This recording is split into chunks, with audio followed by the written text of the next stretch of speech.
இப்போது லஸ்ஸி செய்யலாம் சரிங்களா.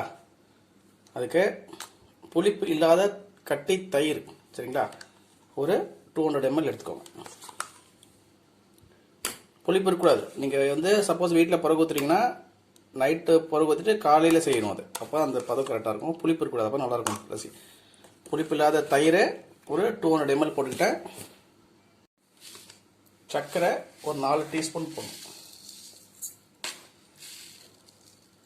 ஏன்னா இந்த இது கொஞ்சம் சர்க்கரை செலவாகும். அப்போ தான் அது ஈக்குவல் பண்ணும். அந்த தயிரோட டேஸ்ட்டும் அந்த சர்க்கரைக்கும் ஈக்குவல் ஆகும் சரிங்களா. போட்டு இது நல்லா பிளெண்ட் பண்ணிக்கோங்க. மிக்சியில் நல்லா பிளெண்ட் பண்ணிக்கோங்க. அதுக்கப்புறம் நம்ம ரோஸ் சிரப் வச்சு சூப்பரான ஒரு லஸ்ஸி செய்யணும் சரிங்களா. இது நல்லா பிளெண்ட் பண்ணுறதுக்கப்புறம் இப்போ தண்ணி எதுவும் ஆட் பண்ண வேண்டாம். நம்ம கிளாஸில் ஊற்றும் போது வேணால் நீங்கள் லைட்டாக தண்ணி ஆட் பண்ணிக்கலாம்.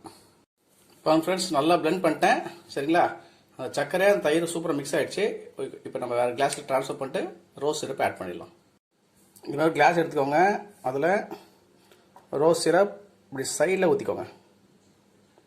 கிளாஸ் சைடில் அப்படி ஊற்றிட்டு சரிங்களா, அப்படியே ஸ்ப்ரெட் பண்ணிக்கோங்க ஃபஸ்ட்டு.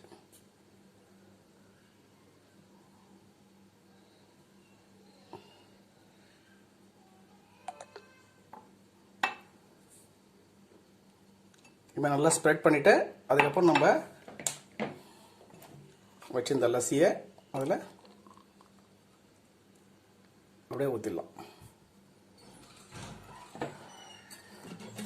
தேவைப்பட்டால் கொஞ்சமாக தண்ணி சரிங்களா. தண்ணி லைட்டாக ஊற்றிக்கோங்க, ரொம்ப வேண்டாம். தண்ணி லைட்டாக ஊற்றிக்கோங்க, அவ்வளோதான். இப்போது லஸ்ஸி ரெடி. இப்போது ரோஸ் மில்க் செய்கிறோம். நம்ம லஸ்ஸி செஞ்சோம், அதில் ரோஸ் எசன்ஸ் ஆட் பண்ணோம். ஸோ ரோஸ் மில்க்குக்கு இதே மில்க்கு ஒரு 500 ml எடுத்திருக்கேன் சரிங்களா. அதுக்கு ஒரு 3 டீஸ்பூன் நம்ம அந்த ரோஸ் எசன்ஸ் ஆட் பண்ணணும். ஆட் பண்ணிட்டு சர்க்கரை ஒரு 6 டீஸ்பூன் போடணும். போட்டோன்னா நம்ம ரோஸ் மில்க் ரெடி. பார்த்தீங்கன்னா ரோஸ் மில்க் ரெடி. நம்ம ரோஸ் எசன்ஸ் ஆட் பண்ணிட்டோம். ஸோ இப்போ சர்க்கரை மட்டும் ஒரு 6 டீஸ்பூன் ஆட் பண்ணணும் சரிங்களா.